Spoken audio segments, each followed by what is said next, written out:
સુરતથી સમાચાર પ્રાપ્ત થઈ રહ્યા છે। સુરતમાં માંગરોળના વાંકલ બોરિયા રોડ પર પ્રેમિકાની હત્યા કર્યાનો મામલો સામે આવ્યો છે। પ્રેમિકાના ગળે ચપ્પુ મારી મોતને ઘાટ ઉતારી પોતે પણ ગળાના ભાગે ચપ્પુ મારી આપઘાત કરવાનો પ્રયાસ કર્યો હોવાનું અનુમાન છે। માંગરોળના વાંકલ ગામ પાસે આવેલા બોરિયા ગામની યુવતીની હત્યા કરી અજાણ્યા યુવકે આપઘાતનો પ્રયાસ કરવાની ઘટના સામે આવી છે। આ ઘટનાની જાણ થતાં માંગરોળ પોલીસ તાત્કાલિક ઘટના સ્થળે પહોંચી હતી।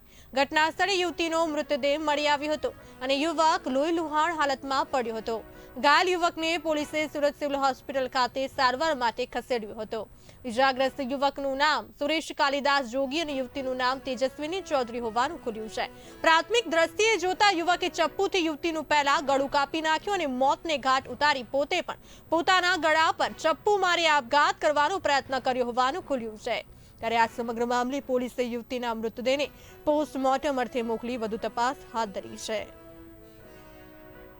રોજ સવારના 9 વાગ્યાના અરસામાં અહીં વાંકલ સ્ટેટ હાઈવેથી 500 મીટર અંદર બોરીચા ગામની સીમ વિસ્તારમાં એક યુવક અને યુવતી બંનેની ઉંમર લગભગ સરખી છે, 20 થી 22 વર્ષની ઉંમર છે અંદાજે।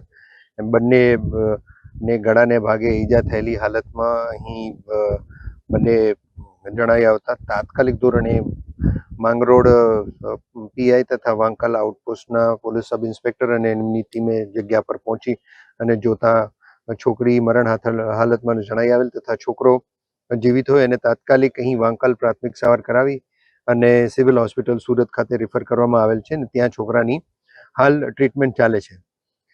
ઘટના સ્થળ પરથી છોકરીની એક્ટિવા તથા જે બંનેને જે શસ્ત્રથી ઈજા થઈ હતી એ ચાકુ અને એક બ્લેડની હાજરી ઘટના સ્થળ પર છે। એફએસએલની ટીમ પણ આવી ગયેલી છે। છોકરીનું ઇન્ક્વેસ્ટ થઈ ગયેલ છે અને ફોરેન્સિક તથા પેનલ ડોક્ટરથી પીએમ કરાવવા માટેની હાલ તજવીજ પોલીસ કરી રહી છે।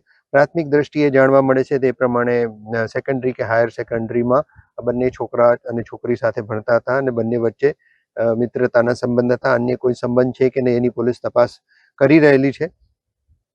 હાલ તમામ પ્રકારે જે પ્રમાણે પૂછપરછ કરતા અને આજે સવારે 2 વખત છોકરા અને છોકરીની ટેલિફોનિક વાતચીત પણ થયેલી છે, એટલે બંને મળવાનું નક્કી કરેલ હોવાનું પણ એક સ્પષ્ટ અનુમાન પોલીસ કરી રહી છે।